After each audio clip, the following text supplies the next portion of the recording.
Famine, un message d'amour de Dieu. Une grande famine survint dans ce pays. Une citation de Luc chapitre 15 verset 14, traité de novembre 1989. Ce cri d'alarme s'est fait entendre récemment pour l'Afrique, plus particulièrement pour l'Éthiopie. À cause de ces sécheresses intenses, des milliers de personnes sont menacées de famine et de mort.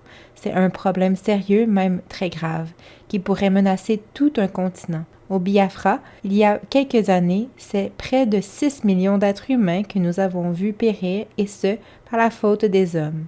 L'histoire va-t-elle se répéter? Cela n'a-t-il pas de fin? Ces cris d'alarme sont assurément les précurseurs de troubles encore plus graves qui attendent l'humanité entière. L'Apocalypse, un livre prophétique de la parole de Dieu, la Bible, nous annonce un temps à venir de grande famine. 1 mesure de blé pour 1 denier et 3 mesures d'orge pour 1 denier. Apocalypse 6, 6. Dans le langage de la Bible, un denier constituait le salaire journalier d'un ouvrier moyen. Voir Matthieu 20, verset 2. Une mesure de blé serait l'équivalent d'environ 1 litre, de quoi soutenir un homme pour une journée. Mais, s'il a une femme et des enfants, il devra acheter 3 mesures d'orge. Quelle famine! Des 4 cavaliers de l'Apocalypse, c'est le 3e qui annonce ce fléau. Apocalypse 6, 5. Le 4e fera périr les hommes par l'épée, par la famine, par la mortalité et par les bêtes sauvages de la terre. Que faire alors? Nous devons bien envoyer de l'aide comme des milliers l'ont fait.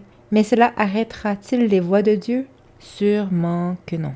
Alors, c'est à Dieu que l'on doit s'adresser. Pourquoi permet-il cela? On se souviendra peut-être que dans la parabole du Fils prodigue, c'est la famine qui poussa le Fils à rentrer en lui-même et à se repentir de ses péchés.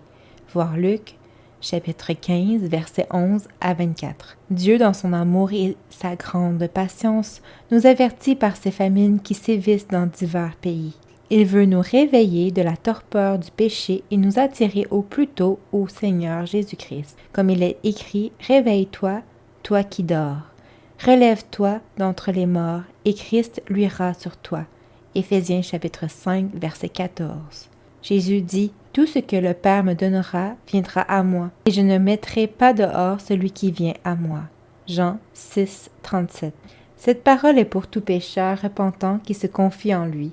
N'hésitez pas un instant de plus, vous recevrez le plein pardon de tous vos péchés, et vous aurez cette bonne nouvelle à annoncer à ce monde en ruine. Celui qui vient à moi, à Jésus, n'aura jamais faim, et celui qui croit en moi n'aura jamais soif.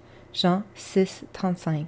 Le père du fils prodigue a dit à son retour, « Amenez le veau gras et tuez-le, mangeons, et réjouissons-nous, car mon fils, que voici était mort, il est revenu à la vie, il était perdu, et il est retrouvé. » Luc chapitre 15, versets 22 à 24. Puisse Dieu se réjouir ainsi à votre égard.